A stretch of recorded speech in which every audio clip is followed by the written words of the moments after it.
Për të hetuar politikanët dhe prokurorët e korruptuar, abuzimet me tenderat apo fshehjen e pasurisë nga zyrtarët e vendit, struktura e posaçme SPAK ka kërkuar ndihmë edhe nga drejtësitë e vendeve të huaja. Sipas raportit vjetor të vitit 2024 të SPAK, vetëm gjatë vitit të shkuar, kjo strukturë ka drejtuar 163 kërkesa për ndihmë juridike autoriteteve të 32 shteteve të huaja për një gamë të gjërave veprash penale. Lista atyre nga të cilët SPAK ka kërkuar informacion apo dokumente përmes letër porosive përbëhet nga vendet fshinje dhe vendet Bashkimit Evropian, por nuk mungojnë as ato në Amerikën Latine e deri në lindjen e largët. Shteti që ka pritur më shumë kërkesa për ndihmë në hetimet penale nga SPAK gjatë vitit 2024 është Franca me 40 të tilla, lidhur kjo me dosje penale për të cilat struktura posaçme ka kërkuar materiale nga bisedat të dekriptuara të platformës Sky dhe EncroChat. I dyti vend në radhë është Italia, autoriteteve të së cilës SPAK e ka kërkuar ndihmë në 21 raste, e më pas Holanda me 14 kërkesa dhe Anglia me 11. Numri më i ulët i letër porosive është regjistruar drejt vendeve më të largëta.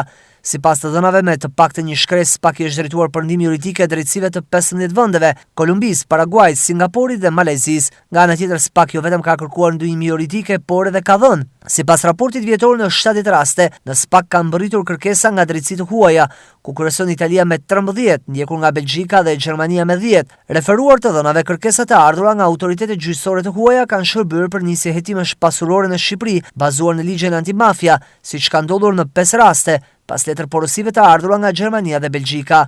Po ashtu viti 2024 ka shtuar me 10 numrin e 27 skuadrave të përbashkëta hetimore të SPAK me prokurori të huaja, të formuar në harkun kohor 2020-2023.